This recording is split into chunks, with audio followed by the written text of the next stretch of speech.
Bom dia a todos e todas. Estamos aqui hoje no dia 28/8/2025. Temos aqui a felicidade de ter o professor Valdec Carneiro, professor da UF, que vai nos abrilhantar aqui com conhecimento voltado sobre educação e tentar tangenciar sobre educação física.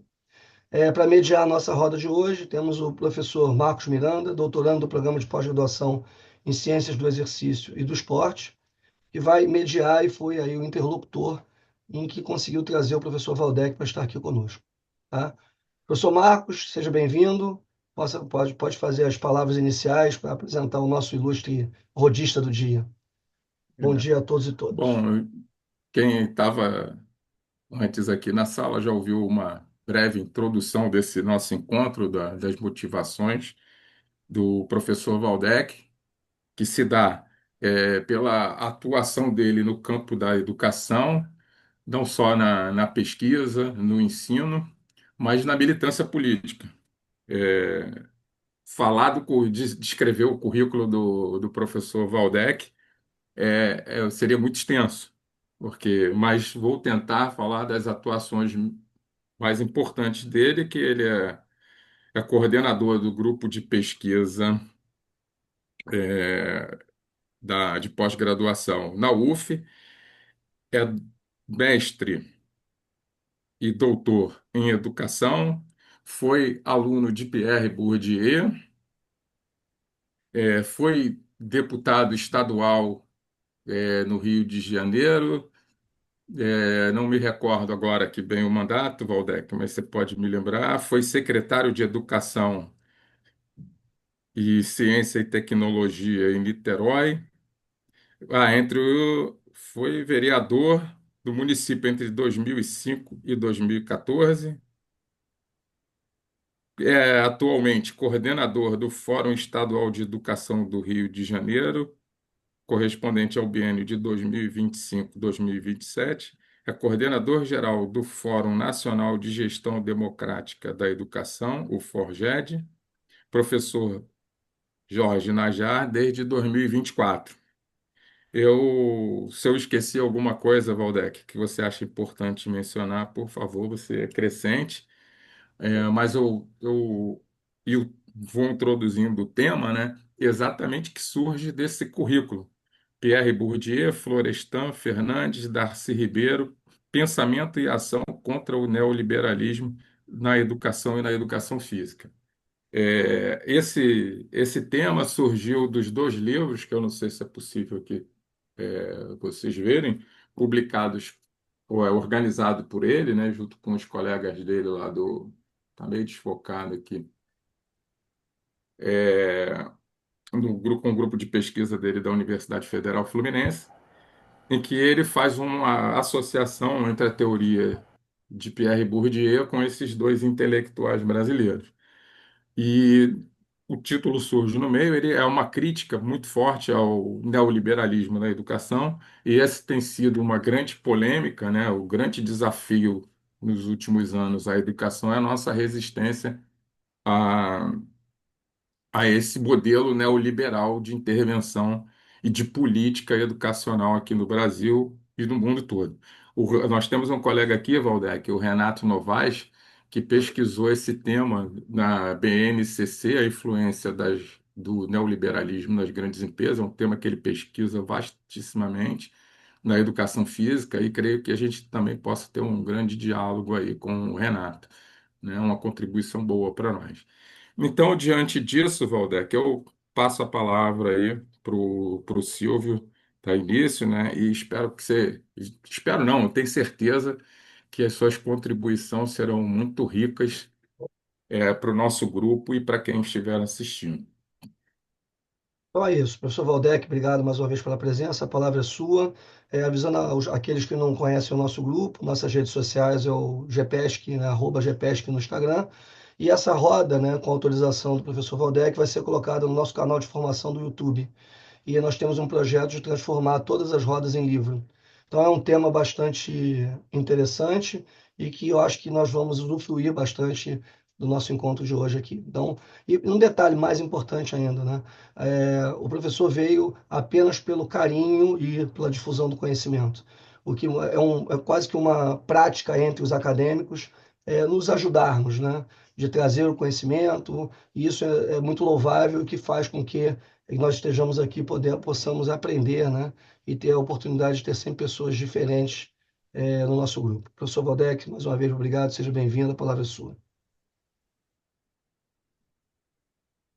Bem, eu quero cumprimentar, né, todas as pessoas aqui que estão nesta sala virtual. Quero agradecer por esse amável e desafiador convite que me foi feito pelo professor Marcos Miranda, mas em nome do grupo de pesquisa em escola, esporte e cultura, e também dos dois programas de pós-graduação em educação física da FRJ e o programa de pós-graduação em ciências do exercício e do esporte. Eu quero saudar o professor e meu colega Silvio Teles, né, cuja produção eu conheço um pouco, porque já tive acesso a uma obra recente, né, na qual ele está envolvido de forma protagonista. Enfim, o Marcos me fez chegar. Eu sei, conversando nos bastidores, que esse é um grupo de pesquisa consolidado, né? Enfim, e que já tem uma discussão avançada sobre o pensamento do professor Pierre Bourdieu. Então, assim, eu quero agradecer muito ao Marcos. O Marcos é um quadro do maior valor da educação e da educação física aqui no Rio de Janeiro. Ficamos entusiasmados, que acompanhei um pouco o processo de seleção do Marcos ao doutoramento. Ficamos entusiasmados com o êxito dele no processo seletivo, e tenho certeza que dará uma grande contribuição, com a sua pesquisa, e certamente como também os colegas aqui do grupo de pesquisa liderado pelo professor Silvio Teles.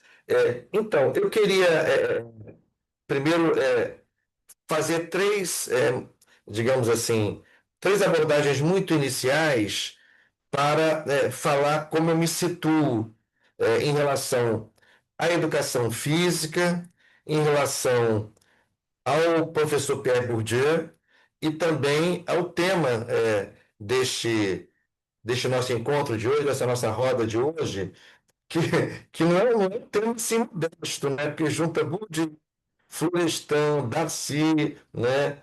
Dois campos do conhecimento, a educação e a educação física, que tem, claro, pontos de interlocução, mas tem muitas especificidades.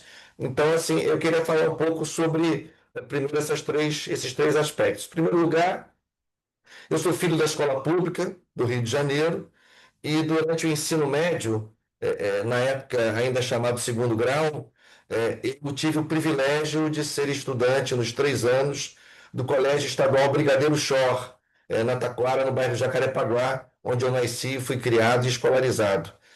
E lá no Colégio Estadual Brigadeiro Chor, que foi muito importante para que eu, desde aquela etapa, né, desenvolvesse uma reflexão mais crítica, enfim, buscasse entender melhor os fundamentos, né, do mundo, da sociedade, das relações sociais, enfim. Foi no Brigadeiro Chó, principalmente, que eu consolidei preocupações iniciais nesse sentido.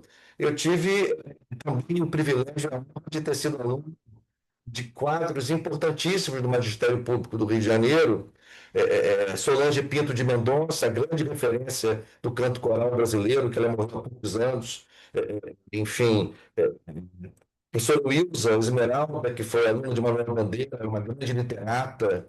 Enfim, Maria Helena Cota, enfim, historiadora que lecionava na Escola Pública Brasileira.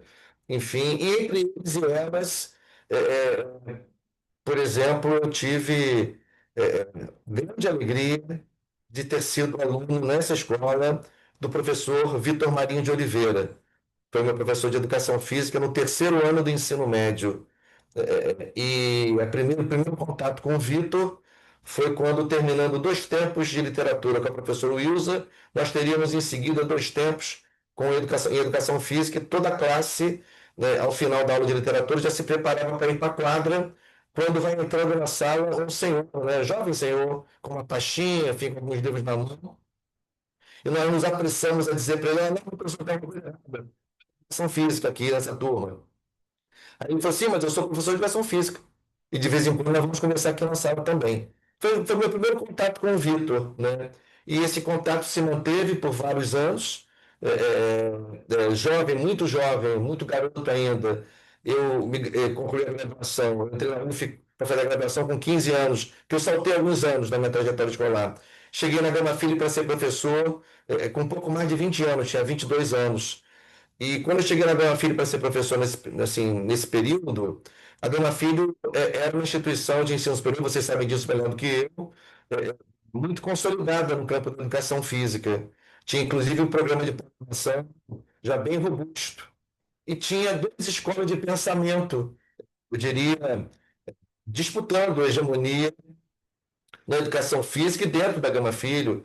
Eu me refiro a uma escola mais tradicional, mais conservadora, liderada, é, é, liderada pelo professor militar, dirigente esportivo, é, chamado Manuel Tubini, né, um militar da Marinha, que era dirigente importante na Universidade de Gama Filho, e digamos, epistemologia que tentava ocupar espaço, né, na educação física, que eu caracterizaria aqui, na perspectiva do próprio Vitor, como uma educação física mais humanista, que tinha no Vitor Marinho de Oliveira uma importante referência emergente naquela época. E eu presenciei na Gama Filho as etapas finais desse embate, né? O Tubiano depois deixou a Gama Filho, eu diria que, do ponto de vista, pelo menos, daquela instituição, e algum tempo depois também, para além da Gama Filho, para muito além, claro, essa perspectiva do Vitor e de outros colegas intelectuais, pensadores, professores e professoras da educação física, se fortaleceu muito. Então, isso exerceu muita influência sobre mim, jovem professor universitário. Assim que cheguei na Gama Filho, fui logo procurar o Vitor, né? Porque eu falei para ele pedir uma ajuda para me orientar. Era a primeira vez que eu exerci o magistério, tinha exercido o magistério um semestre só, numa faculdade em São Gonçalo, onde eu não quis continuar, e fui para Gama Filho. Então, assim, e aí o Vitor, disso eu tive alunos de educação física lá, na graduação, de educação física, de psicologia, de letras e de pedagogia. E eu tenho, então, com a ajuda do Vitor, me iniciei um pouquinho, né, numa literatura especializada no campo da educação física, por orientação dele, as próprias obras dele, obras que ele já tinha publicado até então.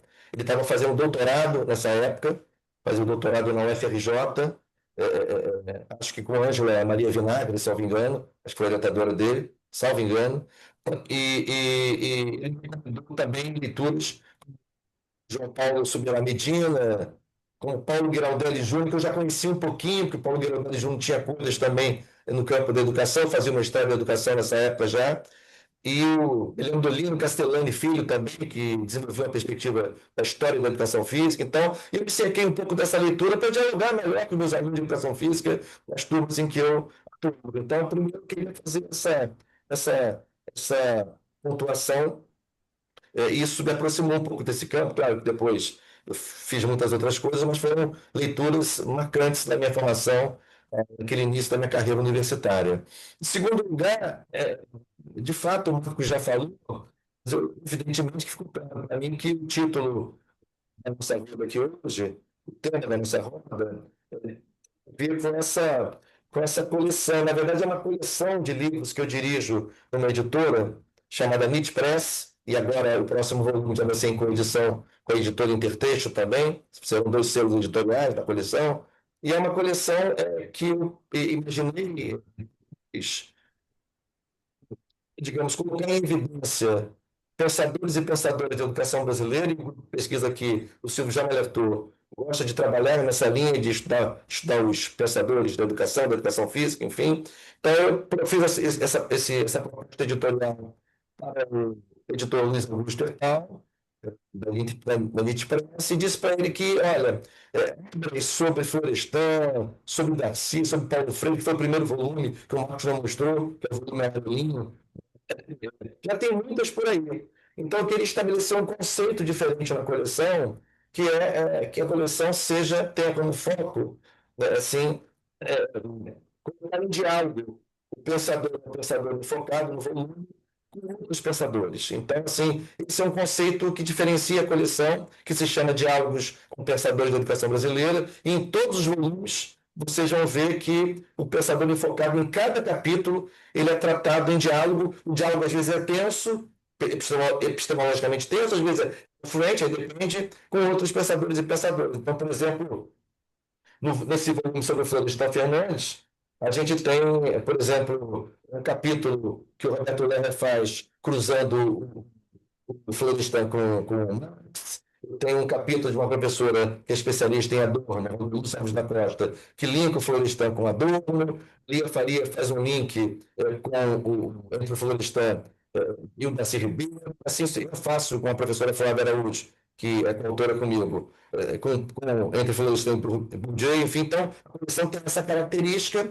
Dela nós colocamos muito volume, né? Porque já saiu o Freire, saiu o Darcy, saiu o Florestan, e agora vai sair o Anísio Teixeira, está no prêmio, a minha expectativa é que saia agora em novembro. E a partir do ano que vem, a nossa expectativa é que a coleção entre num novo ciclo, completado esse ciclo com essas 4 matrizes, né? Freire, Darcy, Florestan e Anísio. A partir do próximo ciclo, a gente vai começar a enfocar algumas pensadoras da educação brasileira, e o Conselho Editorial já aprovou 4 nomes: Regina Leite Garcia, Magda Soares, Lisete Arelaro e Maria Ieda Linhares. Enfim, é um conselho editorial muito robusto, né? Eu diria, sem falsa modéstia, que provavelmente hoje os mais importantes conselhos editoriais do campo da educação no Brasil.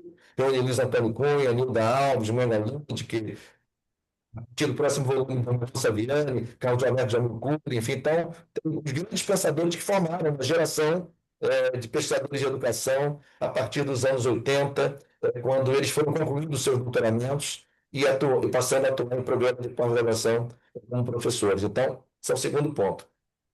E o terceiro ponto que eu queria, nessa introdução, já se alongando, declinar, em relação, sobre a minha relação com o professor Pierre Bourdieu. Quando eu fazia o mestrado em educação na UF, eu entrei no mestrado em 87, o Bourdieu, como vocês sabem aqui, esse é um grupo que conhece o Bourdieu, ele entra no Brasil, os trabalhos do Bourdieu chegam no Brasil principalmente nos anos 60, pela antropologia, não pela educação. Principalmente pela antropologia. Tem 2 personagens do campo intelectual brasileiro que foram muito importantes nesse sentido. O professor Sérgio Micheli, da USP, né?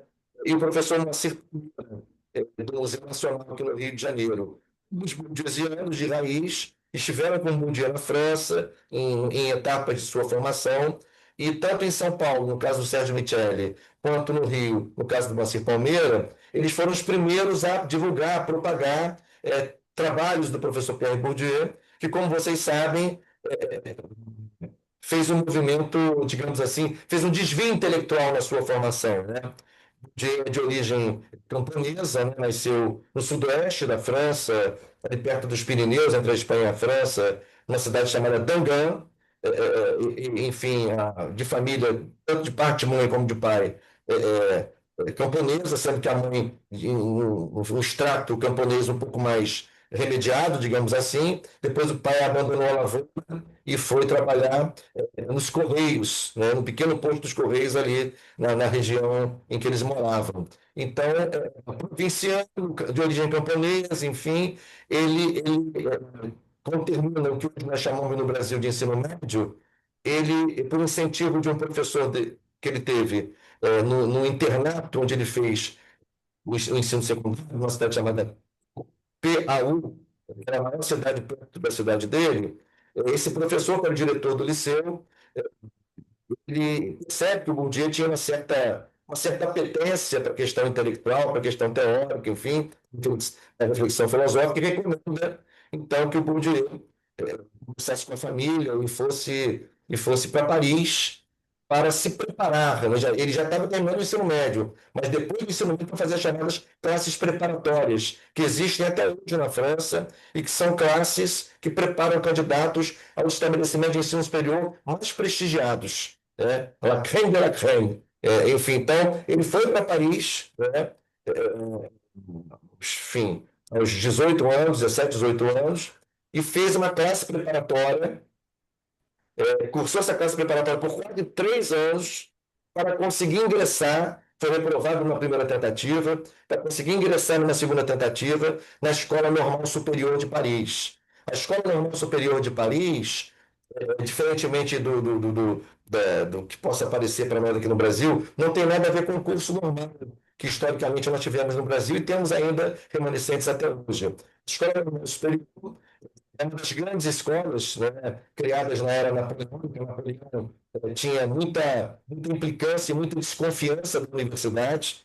Napoleão, quando assume o poder, né, sobretudo a partir da sua autoproclamação como imperador da França em 1804, ele achava que as universidades francesas estavam muito vinculadas à aristocracia francesa. Então, ele decidiu, enfim, criar uma agenda de implantação de grandes estabelecimentos de ensino superior chamados de grandes escolas, em várias áreas. Escola Politécnica, por exemplo, Escola Nacional de Administração, enfim, Escola de Altos Estudos Comerciais e a Escola Normal Superior, entre outras. Estou citando algumas só.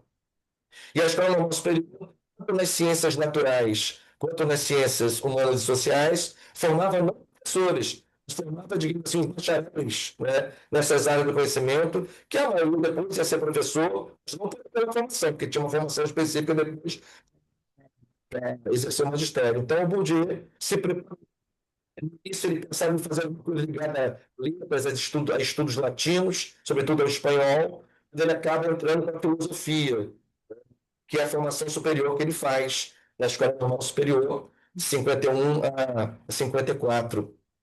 E no ambiente, vocês podem imaginar, onde ele conheceu e foi aluno e conviveu com figuras como Luiz Althusser, Michel Foucault, iniciando sua carreira universitária, Georges Canguilhem, enfim, Jacques Derrida, que era aluno comigo, esses 3 primeiros foram seus professores. Então, um ambiente muito denso academicamente, e ele enfrentou muita dificuldade porque vivenciou, segundo suas próprias narrativas, muito preconceito cultural, por sua origem provinciana, por sua origem camponesa, por falar um francês que o parisiense não falava, um francês cheio de sotaque, enfim. Então, assim, essa vivência do preconceito cultural foi muito decisiva para que mais adiante ele se interessasse profundamente pelos processos de dominação e desigualdade no campo das produções culturais e simbólicas, que foi a grande contribuição do seu pensamento. Enfim, então, assim, e aí, no Brasil, em 87, voltando depois dessa longa digressão sobre a formação do Bourdieu, no Brasil, eu tive contato no mestrado um grande quadro da educação brasileira, meu amigo até hoje, com mais de 80 anos, chamado Luiz Antônio Cunha.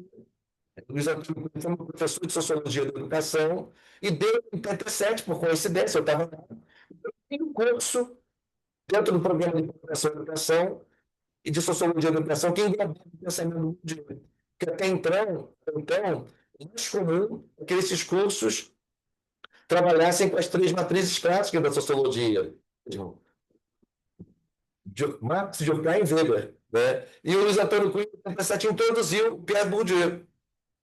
Dois intelectuais aqui no Rio Grande do Sul fizeram isso no campo da educação e foram os primeiros responsáveis, em meados dos anos 80, segunda metade dos anos 80, a introduzir Pierre Bourdieu nos seus cursos. O Luiz Antônio Cunha, na UF, que eu já citei, e a professora Osaia Brandão, do Rio de Janeiro. Então, assim, eu gosto de fazer dar esses créditos, porque eles foram muito importantes para aproximar o campo da educação, a pós-graduação da educação, teoria bourdieusiana. Claro que, a essa altura, o livro da reprodução, do clássico da reprodução, que Bourdieu publica na França em 1970, e é Professor, publicado... sem querer te interromper, o seu áudio está picotando para a gente. Não sei se é a proximidade do microfone. A gente está recebendo mensagens aqui que está picotando o seu áudio. Será que melhora agora? Parece que sim. Bom, sempre melhorou. Então, vamos tentar melhorar. Então, eu estava falando do Luiz Antônio Cunha e da Zaya Brandão, Luiz Antônio Cunha na UF e a Zaya Brandão na PUC-Rio, que a partir dos anos 80 começaram a incluir o pensamento, a teoria bourdieusiana nos seus cursos teóricos de sociologia da educação, E isso foi muito importante para que a pós-graduação em educação começasse a lidar com esse, digamos assim, com esse clássico contemporâneo, né? Que o Bourdieu vive esse hibridismo, né? Pensador do nosso tempo, né? Em 2002, né? Portanto, morreu mais de 20 anos, portanto, um pensador contemporâneo. Muitos de nós, né, vivemos com ele à distância em vida, né? Lemos os trabalhos que ele publicou em vida, mas, ao mesmo tempo, gostei da sua obra, pela diversificação de objetos sobre os quais ele se debruçou, a densidade teórica, pela importância que dava à pesquisa empírica, enfim. Então, ele virou um clássico da sociologia, para muitos analistas, um sociólogo do século XX, já que Durkheim viveu só até 2019, veio até 17, algo assim, o 20, enfim. Então, quem viveu intensamente o século XX foi Bourdieu, que viveu de 30, ano que ele nasceu, até 2022, 2002, ano que ele morreu. Então, assim, e aí, por conta disso, fui introduzido o pensamento do Pierre Bourdieu na leitura do livro A Reprodução, que é um livro que ele escreveu com Jean-Paul Passeron. É claro, eu dizia isso, é claro que a essa altura, o Bourdieu já era mais conhecido da educação, do campo da educação de modo geral, né? Talvez mais citado do que lido, mas já era mais conhecido, porque o livro A Reprodução, publicado originalmente em 1970 na França, em 75, em sua primeira edição no Brasil, pela editora Francisco Alves, causou grande impacto no campo da educação, porque é uma obra que da sociologia da educação, porque, digamos assim, contribui a desmontar a visão prevalente que se tinha da escola liberal burguesa até então, como uma escola, uma instituição que favorecia a mobilidade social, favorecia a superação das desigualdades sociais, era quase que uma faveladinha. Passar pela escola garantiria em medida a superação das desigualdades sociais que antecediam a entrada dos alunos na escola. Bourdieu e seus colaboradores foram pouco a pouco mostrando que não era assim, né? Isso não foi apenas no livro da reprodução, no livro da reprodução, uma culminância do processo de sistematização dessa teoria. Já tem uma obra importante em 64, chamada Os Herdeiros, em que ele e o Passeron juntos também discutiram os processos de desigualdades sociais e culturais que definiam quem entrava para a universidade na França e quem não entrava, né? O jovem de classe média, o jovem bem nascido, o jovem com acesso à biblioteca, o jovem com famílias cujos pais tinham grau superior, enfim, levavam muita vantagem, sobretudo do ponto de vista cultural, sociocultural, em relação aos jovens da periferia da França, aos jovens da província, jovens imigrantes, enfim. Então, em 64, o livro Os Herdeiros já sistematizou isso muito bem. Depois ele publica em 66, sozinho, um artigo chamado A Escola Conservadora, as desigualdades frente à escola e à cultura, em que ele avança na questão da influência do capital cultural, enfim, no acesso, no destino, no êxito escolar, no sucesso escolar, na França.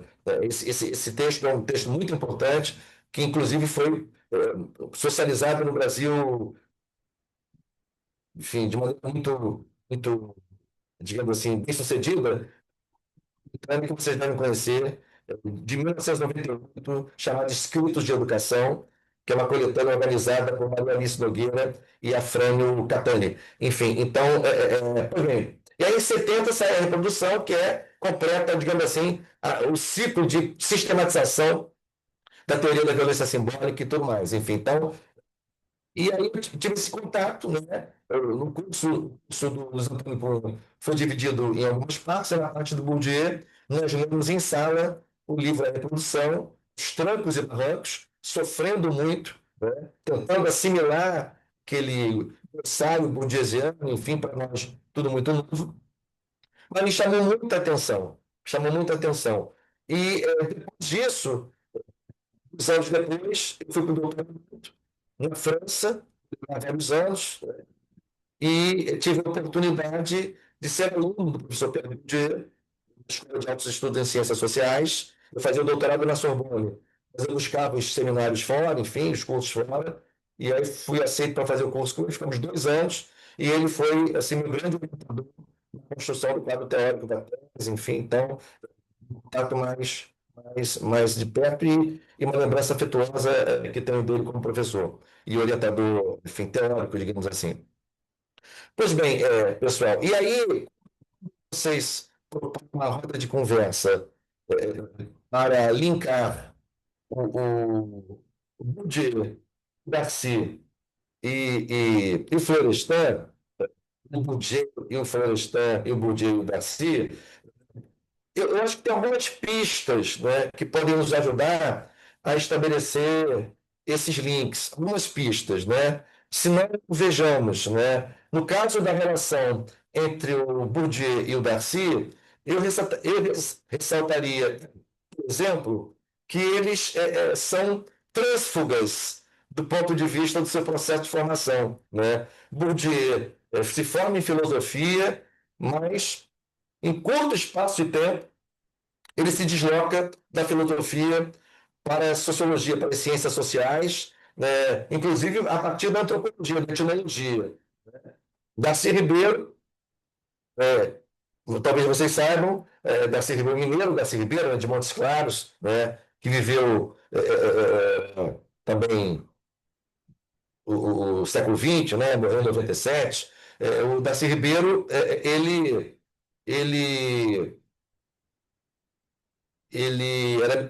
estudou medicina e abandonou medicina para estudar sociologia, com foco em antropologia, na Escola Livre de Sociologia e Política de São Paulo, né? Então, os dois têm esse traço comum, né? Eles são, por assim dizer, trânsfugas em relação a uma formação acadêmica original que eles iniciaram. No caso do Bourdieu, ele concluiu a filosofia, o Darcy não chegou a completar a medicina, ficou longe disso. Segundo lugar, né?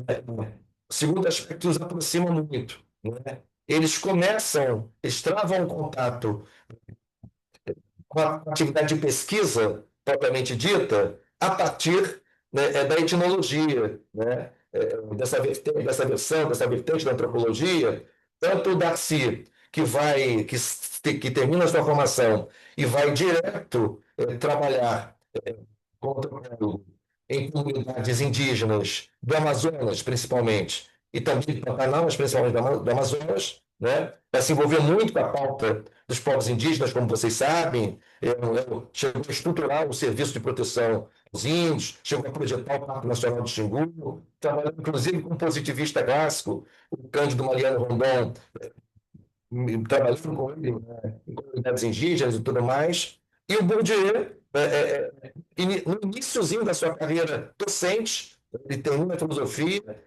passa no concurso do magistério na França, mas, no final do seu primeiro, ele é convocado para prestar o serviço militar obrigatório, que ele tinha conseguido contornar durante o seu processo de formação em nível superior. E ele vai para a Argélia. Ele vai para a Argel. Vocês sabem que a Argélia, assim como aqueles países do Maghreb, né, a Tunísia, o Marrocos, foram colônias da França, né, e viveram um processo de emancipação a partir de meados dos anos 50 até início dos anos 60. O da Argélia foi o mais tormentoso, né? Foi uma guerra de libertação muito dura. A França agiu de modo muito pesado, né? Muita tortura, muita violação de direitos, enfim, porque a bandeira liberdade e fraternidade, eu diria, serve por todo mundo, né? Não é por todo mundo, né? Enfim, na Argélia não faria esses dísticos, né? Então, o imperialismo francês, o colonizador francês, o exército francês foi muito duro na Argélia, e Bourdieu chegou lá nesse momento. Ele chega na Argélia por volta do ano de 1956, né, para servir. Para vocês terem uma ideia, ele primeiro vira responsável por um depósito de combustível do exército francês em Argel, né? Então ele estava na parte logística da guerra, e depois, por interferência de contato que sua família tinha, ele sai dessa parte logística, né, e vai para o governo geral da França em Argel, né? E vai trabalhar uma parte de comunicação, de documentação, enfim, e tudo mais. E é em Argel, né, que ele trava contato com essa dimensão da guerra no território, porque na França o discurso sobre a guerra era um discurso, a narrativa sobre a guerra era um discurso do colonizador, evidentemente, Em Argel, ele depara com muita crueldade, muita atrocidade, muitos deslocamentos populacionais que a França promovia, deslocando populações inteiras do interior da Argélia, que ainda praticavam uma economia tradicional, e são obrigadas a entrar numa lógica de um mercado ainda muito incipiente, muito despreparado, enfim. Então, ele então vai se interessar, do ponto de vista da sua curiosidade intelectual, a conhecer melhor os modos de vida dessas populações tradicionais, particularmente numa região no noroeste da Argélia, que é a região da Cabília, né? E onde ele vai fazer uma imersão, vai fazer um trabalho antropológico de muito fôlego. Então, isso ele tem em comum com o Darcy. Sabe, Marcos, essa origem, além de terem feito desvios da sua formação acadêmica, eles também começam a pesquisa de campo pela etnologia. E terceiro ponto de confluência também que eu apontaria entre os dois, que é o fato de que ambos, digamos, emergirem Oi, nessas Valdec, populações Valdec, tradicionais, sejam os indígenas, no caso do Valdec, sim, sim, deixa eu te ver. Eu não sim, sei, então, esses picotamentos estão ficando mais frequentes e às vezes atrapalham um ah, pouco é? realmente a sua fala. Não sei se talvez é pela movimentação que você faz do micro, aproximando ou afastando do microfone, não Tá sei. bem. Porque tem horas que a gente escuta muito nitidamente, muito bem. Mas às Eu vou vezes dá tentar umas de novo. picotadas aí. Você está ouvindo agora de novo? Então, eu estava dizendo que, é, tanto no caso dos indígenas, Darcy Ribeiro, no caso da população berber, né, Kabila, enfim, referente ao trabalho do Bourdieu, eles se interessaram muito nos aspectos culturais da vida dessas comunidades. Tanto Darcy quanto Bourdieu, convivendo com essas populações tradicionais, foram despertados particularmente pelos aspectos ligados à cultura, os modos de viver, os rituais, as liturgias, muito influenciados, vocês podem imaginar, atriz antropológica antes da época estruturalista, que é a matriz liderada por um grande pensador das ciências humanas, chamado Claude Lévi-Strauss. O Lévi-Strauss, que é o grande antropólogo do século XX, que esteve no Brasil, inclusive, se formou naquela missão francesa que ajudou a criar a Universidade de São Paulo no início dos anos 30, e o Lévi-Strauss era um grande nome da antropologia europeia, francesa, internacional, e era um estruturalista clássico, né? Então, as pesquisas que tanto Darcy quanto Bourdieu empreenderam junto a esses povos tradicionais tinham as marcas clássicas da antropologia estruturalista, enfim. Mas a cultura e as práticas culturais, né, assim, as percepções dos agentes, seus modos de expressão, seus padrões de gosto. Isso foi chamando muita atenção de ambos. No caso do Bourdieu, isso é decisivo para ele chegar à escola. É decisivo, porque o seu interesse pela sociologia da cultura é que vai conduzi-lo à mais importante instituição cultural de uma sociedade, que é a escola, né? Então, assim, ele chega à sociologia da educação, passando pela sociologia da cultura, e chega a fazer um estudo importante sobre práticas culturais na França, quando ele volta na Argélia, em relação aos museus, depois em relação à prática da fotografia, até que ele chega no universo cultural da escola, preocupado, assim como Darcy Ribeiro, do ponto de toque, muito preocupado com desigualdades educacionais. No caso do Bourdieu, ele vai teorizar profundamente sobre isso, vai construir, do meu ponto de vista, que é parcial como todo ponto de vista, né? Construir a principal teoria sociológica da educação a respeito desse ponto, desse aspecto, né? E no caso do Darcy Ribeiro, ele não vai teorizar tanto sobre isso, mas ele vai agir muito sobre isso como homem público, né? Primeiro, ministro da Educação, do João Goulart, e depois aqui no Rio de Janeiro, quando ele se notabiliza no campo da educação, liderando o mais importante projeto de educação em tempo integral da história da educação brasileira, que foram os Centros Integrados de Educação Pública, os CIEPs, Então, assim, tanto no caso do Darcy, isso aqui é uma pequena digressão, ele chega à educação por intermédio de um outro personagem, que eu já citei aqui, né, que é o Anísio Teixeira. Anísio Teixeira era, claro, mais velho que o Darcy, cerca de 20 anos.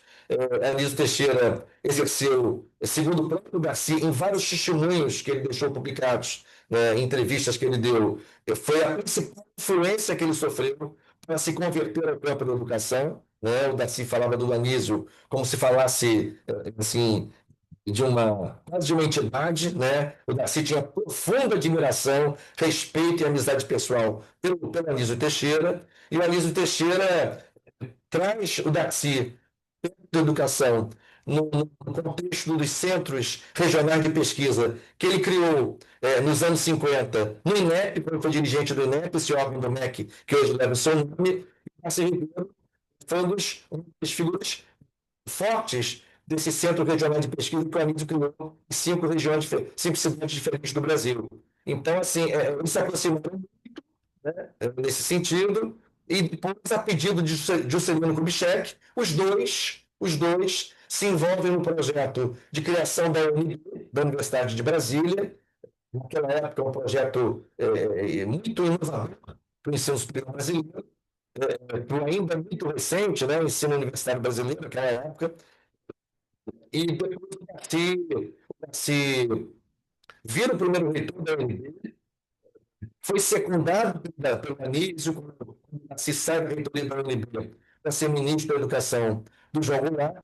Anísio quem assume a reitoria da UNB, e é o Anísio que prepara o relatório do Conselho Federal de Educação, que tinha esse nome, Nacional de Educação, que o Darcy homologou de educação. Então, assim, é uma parceria muito, muito, muito visceral. E o projeto do CIEPs tem como principal inspiração filosófica, pedagógica, organizativa, sumidamente, é o projeto da Escola Parque, do Centro Educacional Carneiro Ribeiro, que o Anísio criou, quando foi secretário de Educação da Bahia pela segunda vez, já nos anos 50, no governo de Otávio Mangabeira. Enfim, então, assim, uma relação muito intensa e muito próxima, seja em função da etnologia, seja em função da sociologia da cultura, seja em função do enfrentamento às desigualdades educacionais e tudo mais, de projetos, concretamente, que eles implementaram com muito realismo, né?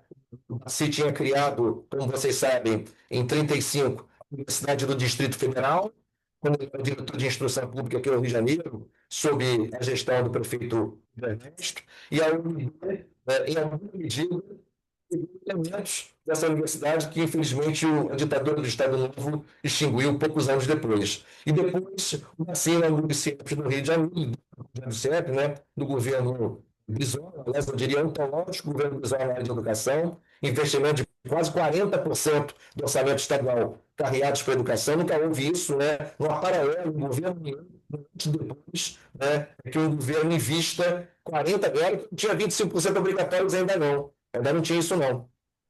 Então, assim, o Darcy criou o CIEPS, a inspiração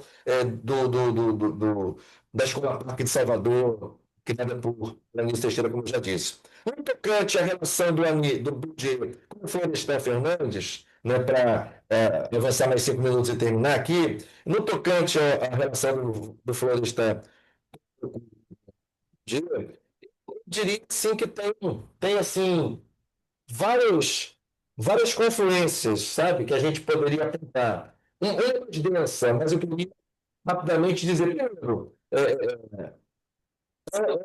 ambos, digamos assim, estudaram em escolas de alto nível, no ensino superior, antes de contextos muito diversos. No caso do Bourdieu, província muito remota, uma situação muito de miséria, de condições de vida muito modestas, né?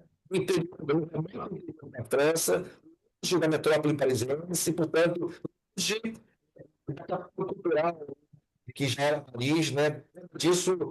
Nada disso refletia, um pouco disso refletia sobre o lugarejo em que ele viveu, cresceu e foi escolarizado. caso do Florestan Fernandes, não é tanto a questão do a Florestan era mais a situação econômica propriamente dita, né? O Florestan, como vocês devem saber, a vida né? Abandonou a escola aos 9 anos de idade por razões de pobreza, né? Vivia de cortiço em cortiço, era filho único de sua mãe imigrante portuguesa, seu pai, foi empregada doméstica, foi lavadeira, enfim, Florestan só voltou a estudar no chamado o antigo, né, os antigos exames supletivos e tudo mais. Você voltou a estudar 17 anos, então ficou de 9 a 17 anos sem participar de nenhum processo de escolarização formal, tinha desenvolvido influência de uma madrinha, porque tem essas contradições, né? Ela empregada numa família quatrocentona paulista, família Bresser, né? E a matriarca da família Bresser virou madrinha do Florestan Fernandes, e o Florestan Fernandes conheceu o piano ali na casa dela, conheceu a leitura, de favor, né? E tinha muito a ver com esse universo cultural privilegiado da família Bresser. E Professor, o seu som sumiu, tá? É, A gente não está te ouvindo. Estão ouvindo agora? Estão ouvindo? sim, sim, melhorou. Ele alterna, às vezes picota, eu não sei se essa Eu é a tenho um mesma. lugar aparentemente de boa conexão, mas, por É, favor, vamos lá.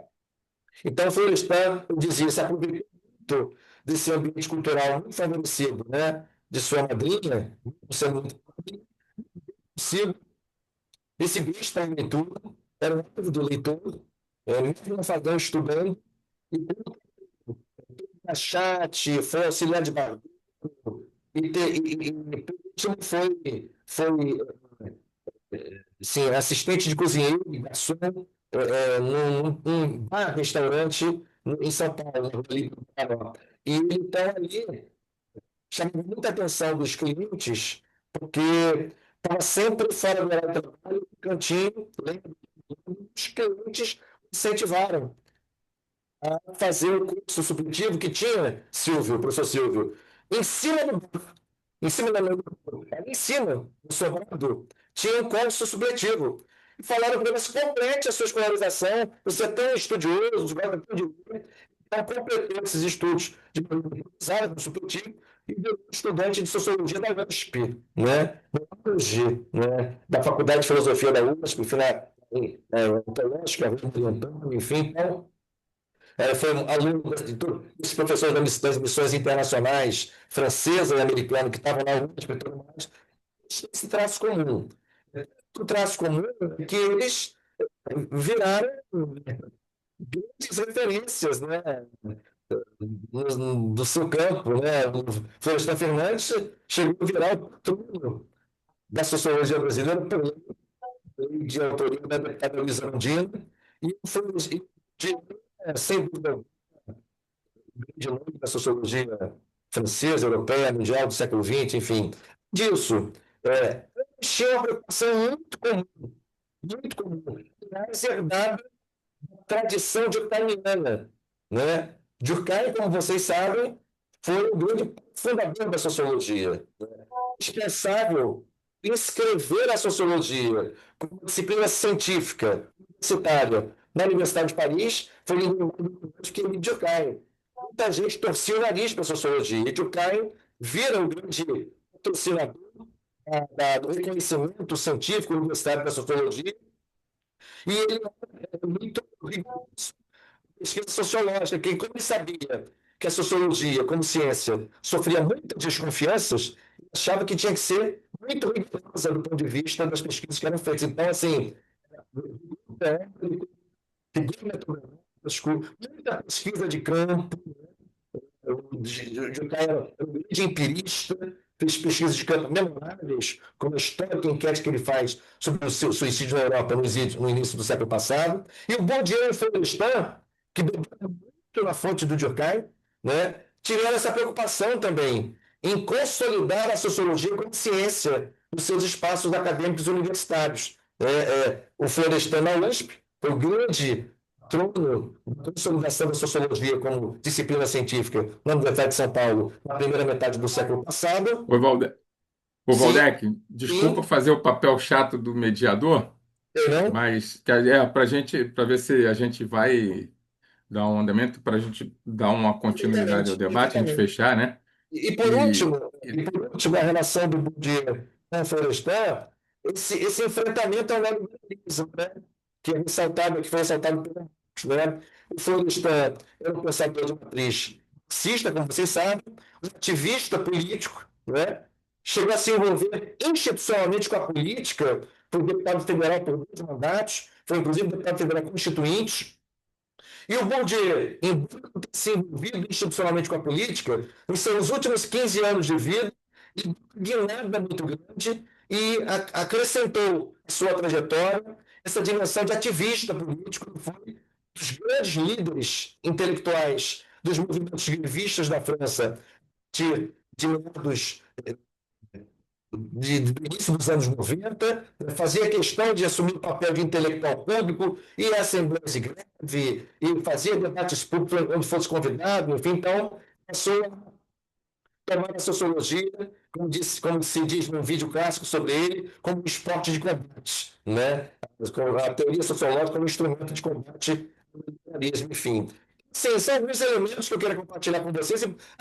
Que é importante. No caso do Bourdieu, para fechar, tem uma contribuição epistemológica central dele, né, pessoal? É que o grupo aqui que conhece o Bourdieu sabe bem. Né? O Bourdieu, do ponto de vista epistemológico, ele supera uma dicotomia clássica no pensamento humano, em várias áreas, inclusive nas ciências sociais, que é a dicotomia entre subjetivismo e objetivismo, entre estruturalismo e fenomenologia, né? A prática que ele engendra, a psicologia, escorada principalmente nos conceitos de hábitos e de campo, superação dialética desses dois polos antagonizados, que Bourdieu achava que é claro que as estruturas sociais exerciam influência sobre os agentes, né? Sobre a forma como eles agiam no mundo, pensavam, formavam juízo.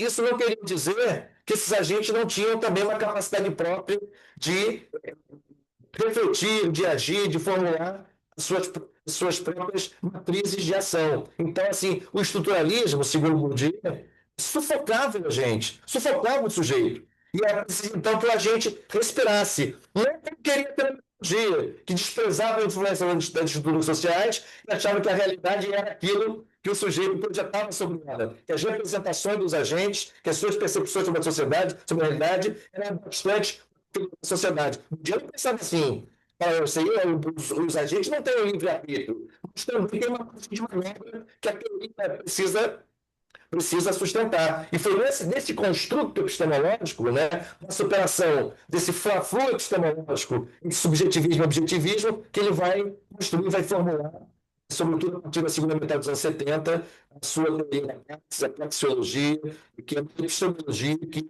dialeticamente se supera, não apenas, não só supera não é completamente, né? Supera dialeticamente, como fala o Leandro Conta, conservando os elementos, mas mostrando que a relação entre sujeito e sociedade, que é uma questão, isso que eu mudo a relação entre sujeito e sociedade, é uma questão epistemológica de fundo, para todas as áreas do conhecimento, e também cuida disso de maneira muito original. Isso aí para a gente conversar um pouco disso, Marcos. Desculpe se fui além do tempo que havíamos programado. não, não, não. Eu acho, eu é que te agradeço muito pela tua exposição, Valdec, porque o tema realmente é extremamente vasto, pegam diversos assuntos, diversos conteúdos, né, e personagens extremamente ricos, né? Mas eu creio que você conseguiu, sinteticamente, destacar os pontos que são mais evidentes da correlação entre eles e nos faz pensar, né? E cumpre uma coisa que eu ouvi do Vitor Marinho uma vez em uma reunião, que ele disse assim, o papel do orientador é estimular a curiosidade, que os grandes orientadores são aqueles curiosos, né? E os grandes pesquisadores são os curiosos. E eu acho que o tema, quando eu propus, foi meio que nesse sentido, sabia que era grande, mas é para nós termos essa visão mais abrangente. Eu acredito que a gente precisa ter hoje uma certa visão de tudo, né? E nesse ponto, eu deixo aí a bola, a gente não teve ninguém se manifestando aqui por perguntas, né? Mas eu acho que você deixa a bola aqui, que nós temos hoje, são os desafios, né? Do neoliberalismo. E você que está atuando nessas instâncias políticas, né, e administrativas e legislativas, né, da educação no fórum, como foi, como secretário, eu até pego uma epígrafe, um texto uma frase que está no contracapa do seu livro, né? Para o sociólogo, não existe neutralidade possível. O intelectual deve optar entre o compromisso com os exploradores ou os explorados, né? E todo esse seu resumo na história, tanto do Bourdieu, nas lutas contra os índios de Darcy, de Bourdieu na Argélia, pelas desigualdades. Parece-me, né? Eu vejo hoje lendo Bourdieu, a atualidade dele.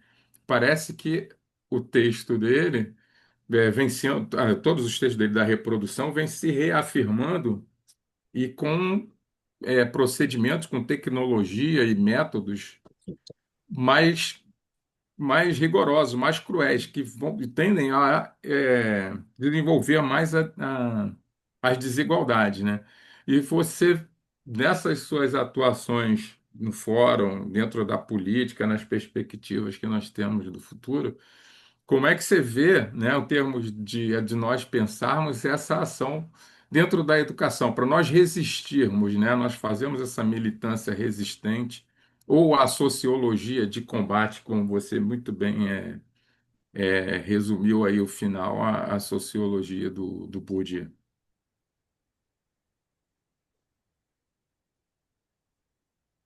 Então, Marcos, como se sabe, né, o neoliberalismo é uma variante do pensamento liberal, né? Na verdade, durante um período,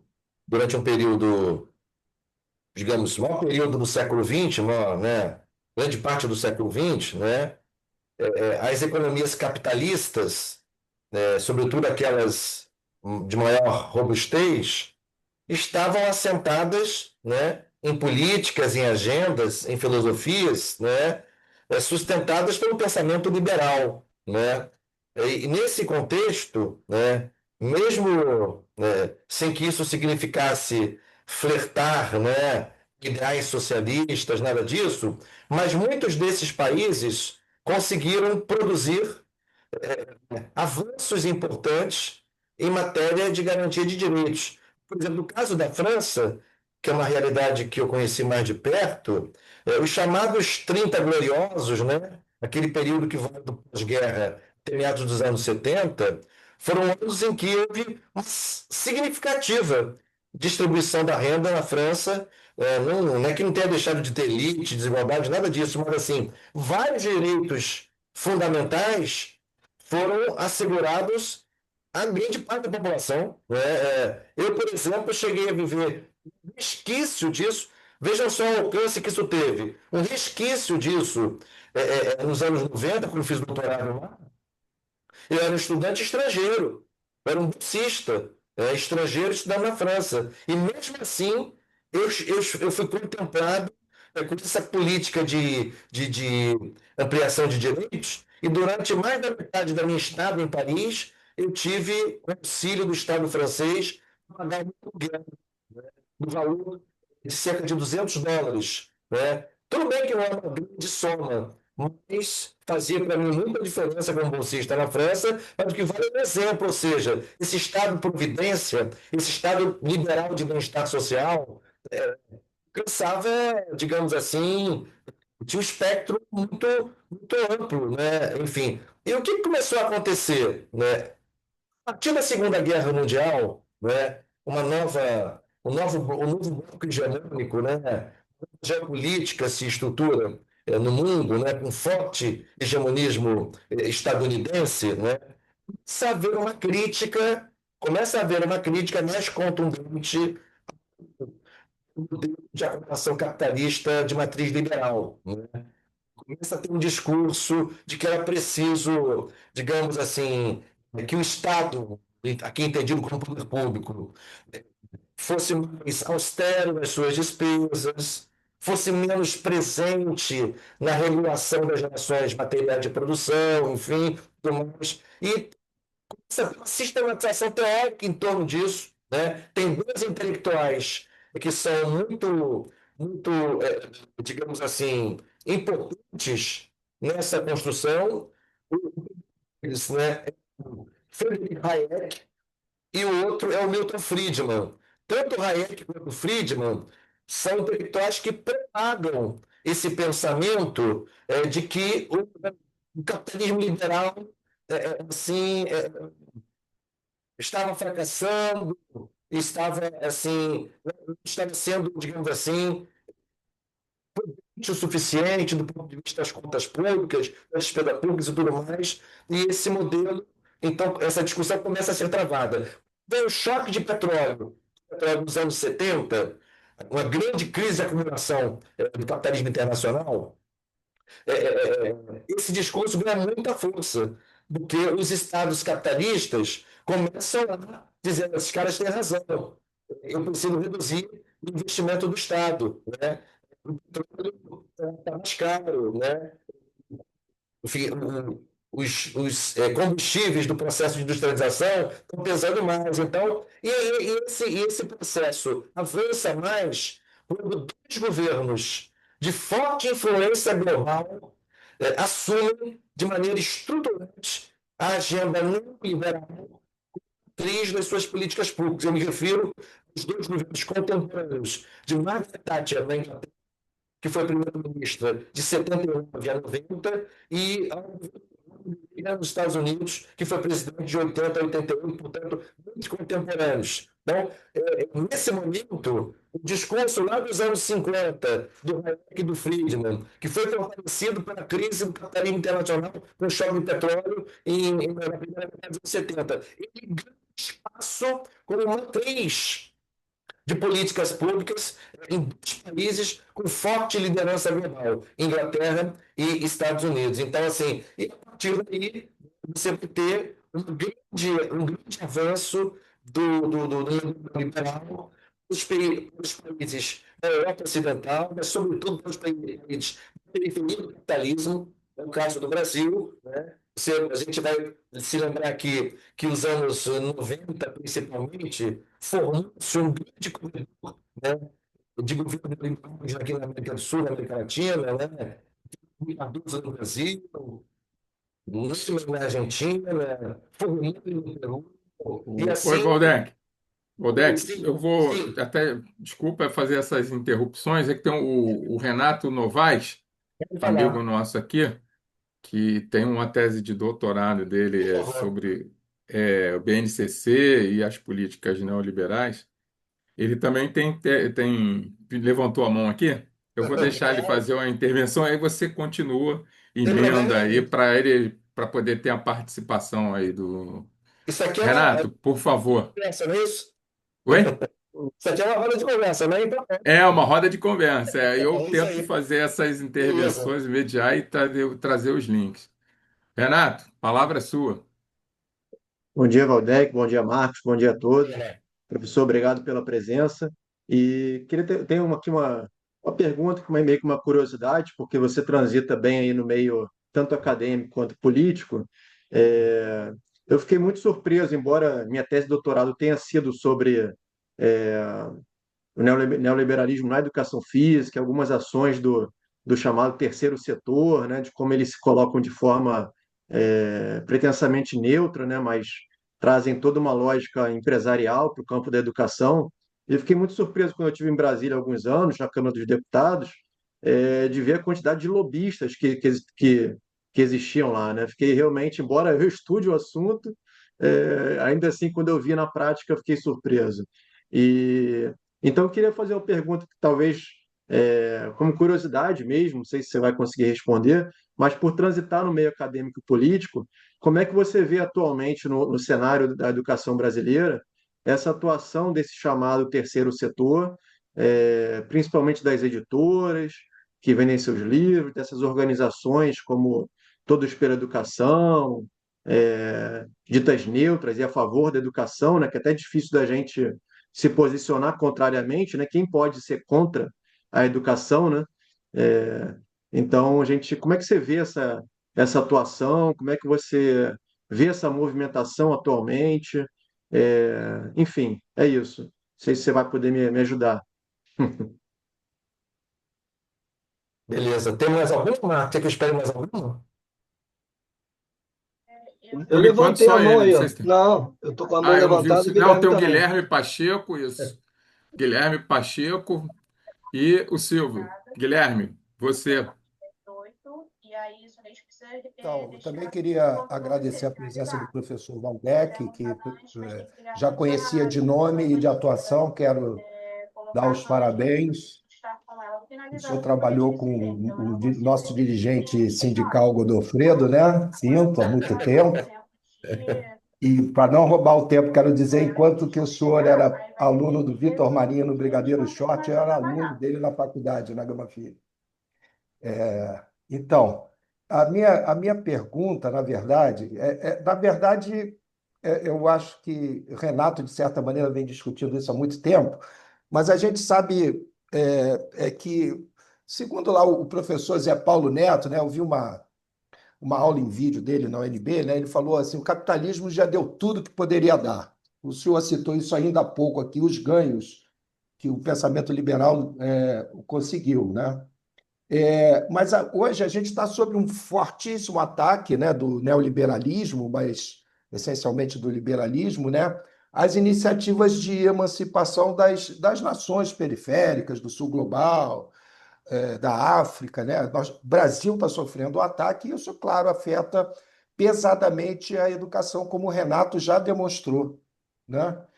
Mas aquela dúvida, outro dia eu ouvi alguém falar, desculpe, eu não me lembro, que o brasileiro desacreditou na educação, né? E aí eu fico me perguntando em que medida a escola, aí é o conjunto de todos os conhecimentos e profissionais da escola, pode enfrentar esse ataque. Pessoalmente, eu sou muito pessimista, mas gostaria de ouvi-lo. Obrigado. Aí, Valdec, sua pergunta.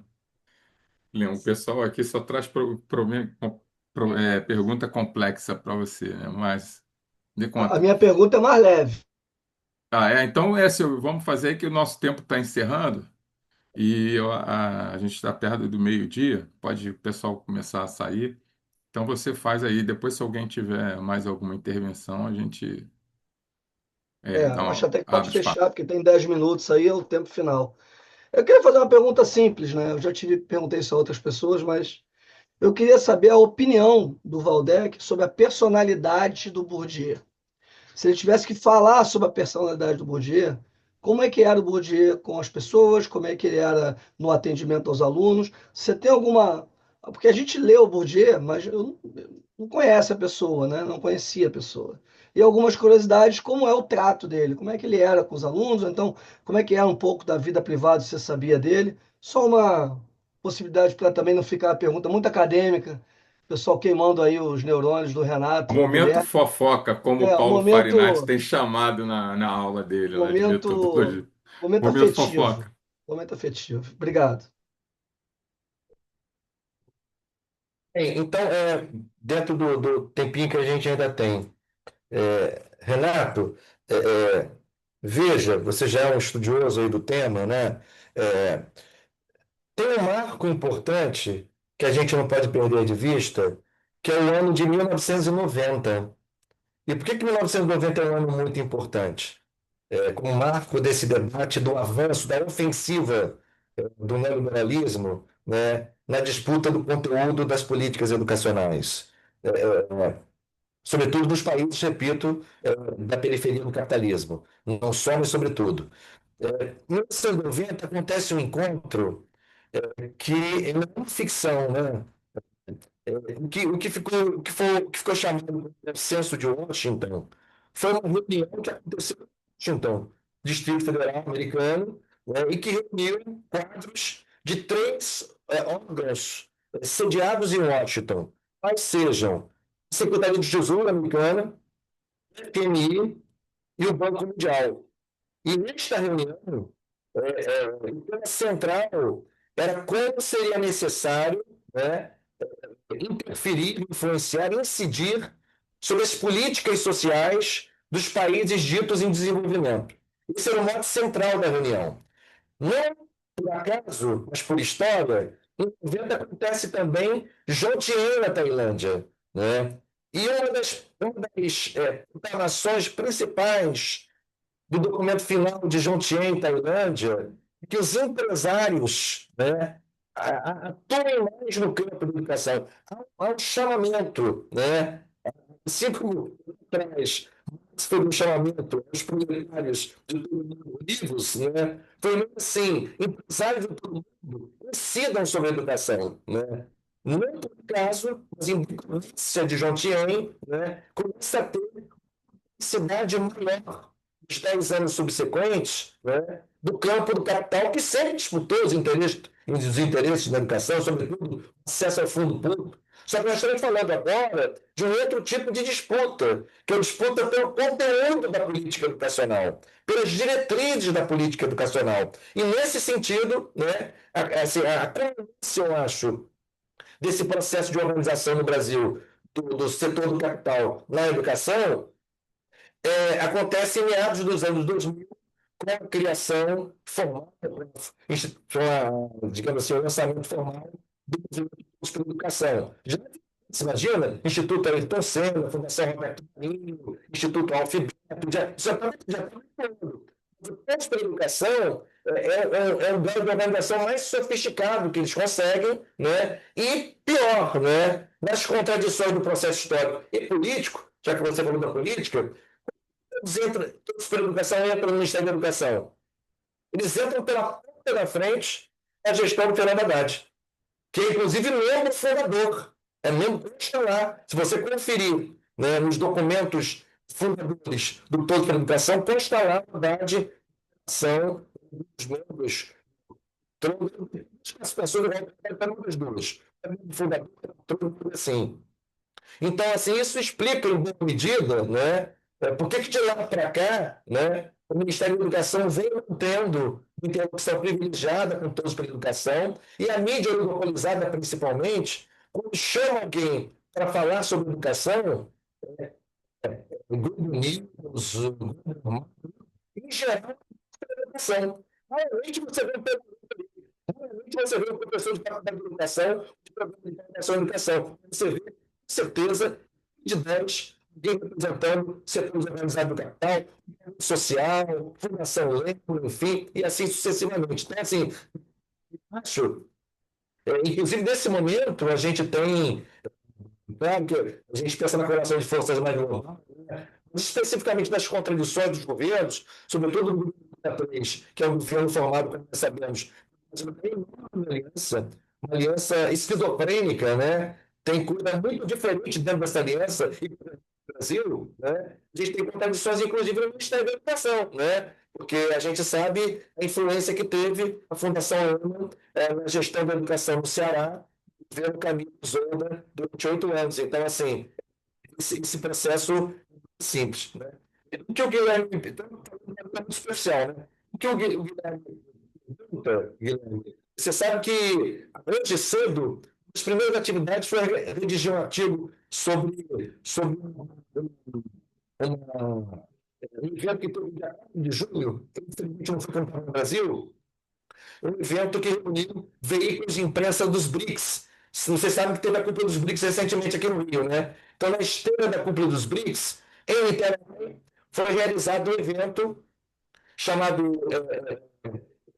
acho que Press Media BRICS, algo assim, que reuniu veículos de imprensa dos países dos BRICS, né, que estão tentando se consorciar, estão tentando estabelecer, por exemplo, dos BRICS, né, uma plataforma digital controlada por veículos da imprensa dos BRICS, para tentar fazer um contraponto, né, à ação informacional, jornalística das big techs e dos grandes veículos dos países do capitalismo ocidental. Então, assim, disputa hoje, né, na geopolítica internacional, a correlação de forças que está dada e os campos em que há disputa, certamente se concentra nessa disputa da veiculação de narrativas, né? Enfim, então, essa luta que a gente está travando no Brasil, em que as big techs, não é só no Brasil, querem ser regulamentadas de forma alguma, essa grotesca soberania dos países em que elas atuam,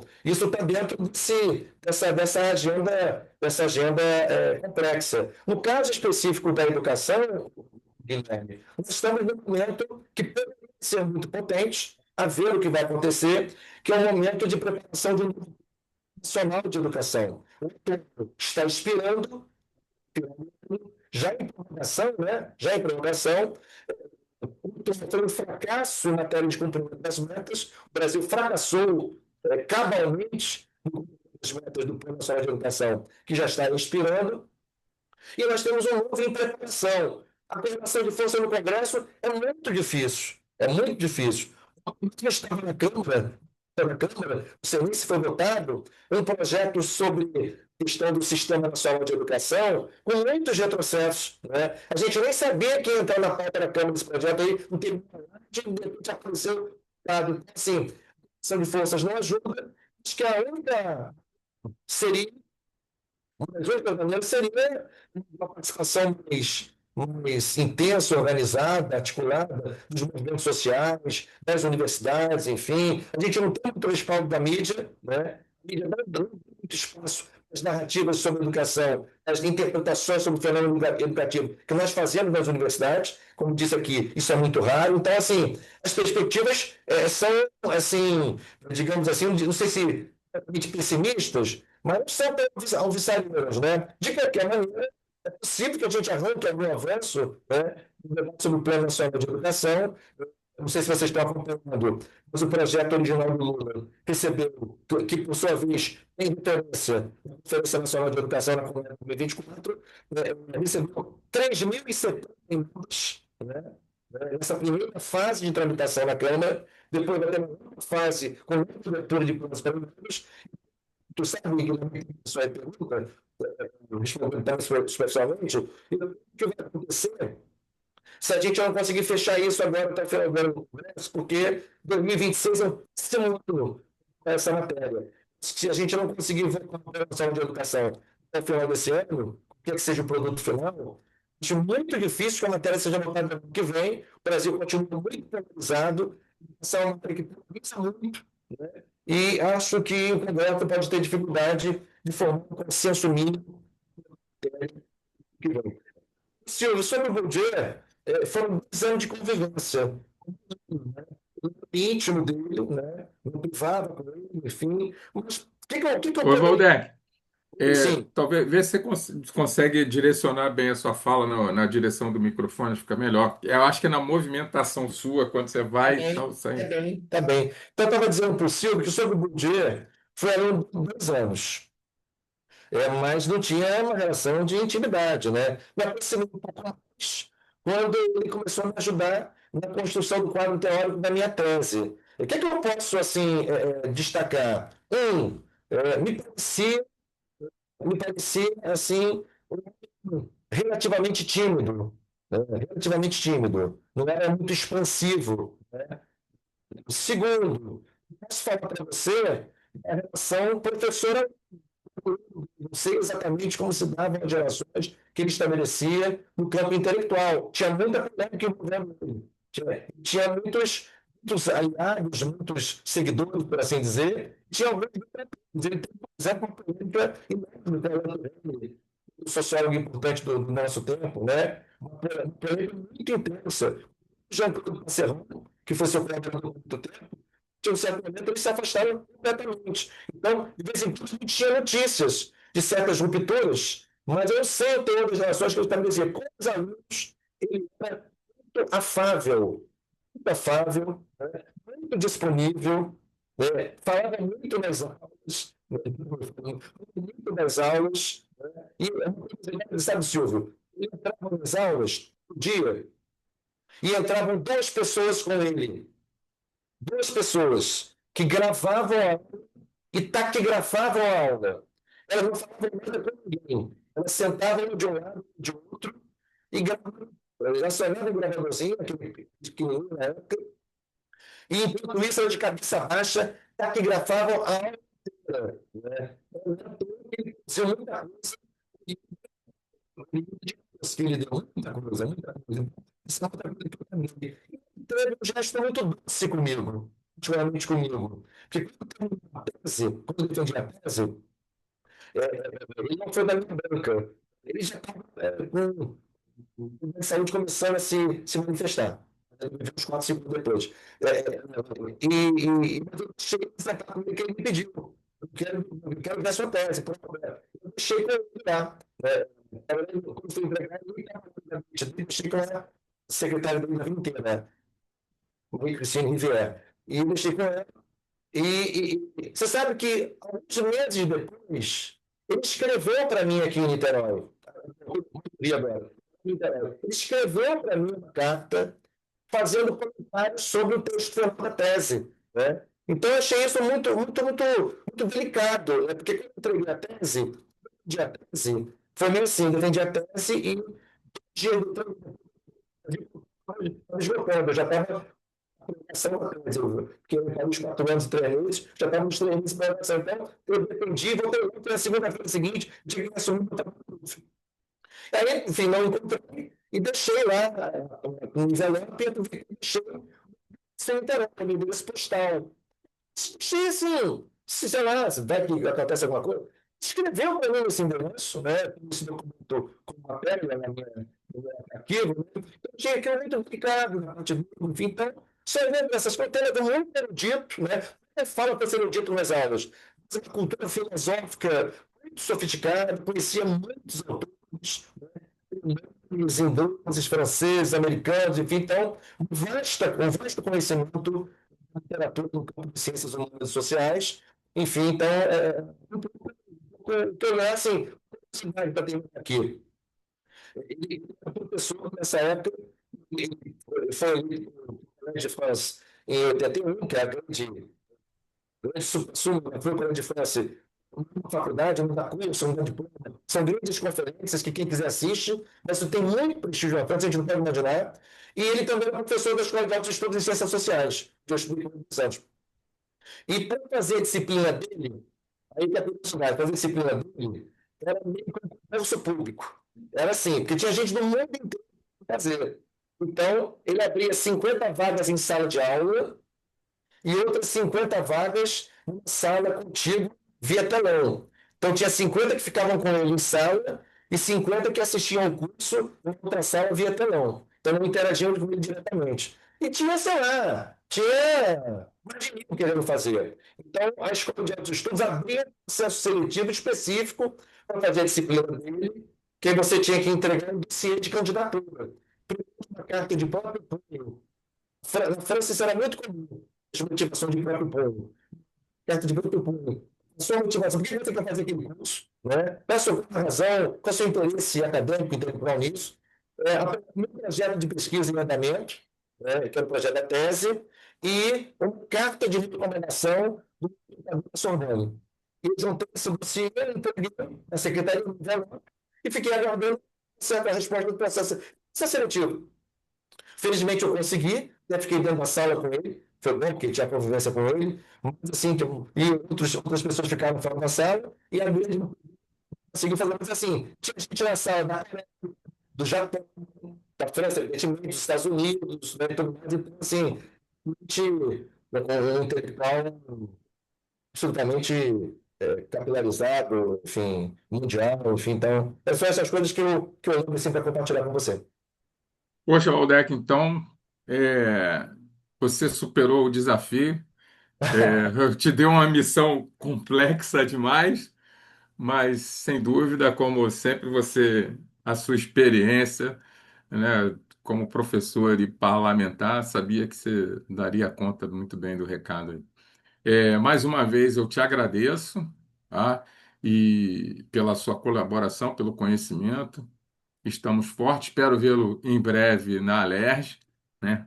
Faz falta você lá, né? Eu, na época, estava na Fitec e vi o quanto que você colaborou lá para as melhorias, disputando no plenário pela ciência e tecnologia, não só pela Fitec, né? Mas pela ciência e tecnologia. Acho que nós carecemos dessas figuras no, nos plenários, né? Tanto no Congresso quanto aqui nas câmaras estaduais. É um pouco você contando a sua história e ouvindo Bourdieu, eu acho que é isso, ser dessa sociologia do combate, né? Nós estamos, eu acho que nessa posição, nosso posicionamento é esse, nós temos um posicionamento claro de ser anti-neoliberal, sermos progressistas, estamos caminhando à esquerda, eu acho que a gente tem uma outra visão diferente do que está quase se tornando hegemônico hoje. Então, mais uma vez, é agradecer mesmo pela sua boa vontade, reforçar que ele está aqui sem pular a bola, e pela livre e espontânea vontade, né, e compromisso com a educação e, e com a política educacional. Silvio, se você quiser falar mais alguma coisa, nós vamos passar Silvio vai passar para você um certificado simbólico. Tá? E É agradeço, isso. espero nos vermos em breve em próximos encontros. E caso precise, tenha contato, convidar para a gente participar com o seu grupo lá, interagir. Eu me coloco à disposição também. Acho que falo em nome dos demais colegas e do Silvio, que nós estamos à disposição. Tá? Um grande abraço. Bom, agradecer o Marcos pela mediação. E antes de encerrar, eu queria, talvez o Valdec se interesse por isso. Nós temos uma pessoa que está assistindo aqui, que é o professor André Malina, que é professor da UFRJ, e que ele tem um grupo de pesquisa denominado Vitor Marinho de Oliveira. É um grupo de pesquisa com o nome do professor Vitor, e você me pareceu falar dele com bastante carinho. E o professor André Malina é filho do Salomão Malina, que é um dos fundadores do Partido Comunista. Então, acho que eu queria que o André tivesse a oportunidade de falar, porque é uma pessoa muito querida e militando fortemente há muitos anos na área de educação, e teve a ideia de criar esse grupo de pesquisa, que já é um grupo também de muitos anos, sedimentado, com orientações de mestrado e doutorado, e que leva o nome do seu professor de educação física lá no Brigadeiro Short. Sou André Malina. Bom dia, boa tarde já. Professor Valdec, cumprimento a todo mundo. Vou falar muito brevemente para não atrapalhar aí o brilhante evento que foi promovido pelo professor Silvio. Primeiro, agradecer pela presença, pelas palavras. Uma professora que transitou entre os nossos grupos, chamada Juliana, recuperou o áudio que você fez quando da morte do Vitor na Câmara. Então, eu lembro que você fez, eu ouvi esse áudio. E essa questão das homenagens, ainda que póstumas, né, a gente acha ela muito importante. Então, o Grupo Vitor Marinho tem feito essa questão de estar sempre homenageando e sempre próximo do GEPESC. E uma das coisas que a gente quer fazer é tentar nomear uma escola ou mesmo uma praça de esportes, alguma coisa que nomeie e homenageie o Vitor Marinho, que teve uma contribuição muito importante, principalmente na educação física escolar. E ele falava muito de você, né? Como você era reitor da UF na época, né? Você estava na UF, na reitoria, e ele lembrava de você como um aluno que ele teve no Brigadeiro Short. Tá? E aí eu queria saber se isso é viável, né? Você acha isso viável e que tipo de possibilidade que você vê, já que o trânsito que você tem nas diferentes câmaras, né? Municipal, estadual, em Niterói, etc., se você acha isso viável e de que maneira você poderia contribuir, se você pode deixar esse contato depois, né? Se eu posso pegar esse contato com o professor Silvio e saber se você pode contribuir nesse processo. Claro, claro, Malina. Primeiro é um prazer ouvir você e, ao mesmo tempo, relembrar a memória de seu pai, um grande ativista político do campo da esquerda. É, é uma ideia muito válida, muito importante, uma homenagem muito necessária. Contar comigo, para esperar meu contato com o Silvio, sem dúvida com o Marcos, enfim, sem problema nenhum. Ao contrário, quero ajudar a construir essa proposta, né, para ajudar a concretizá-la. E tem um fato, um minuto ainda, Marcos, que aconteceu comigo, Vitor, já muitos anos depois, eu já era diretor da Faculdade de Educação, já no programa de pós, e me convidou a ser na banca de um concurso que ela ia fazer para professor adjunto. Né?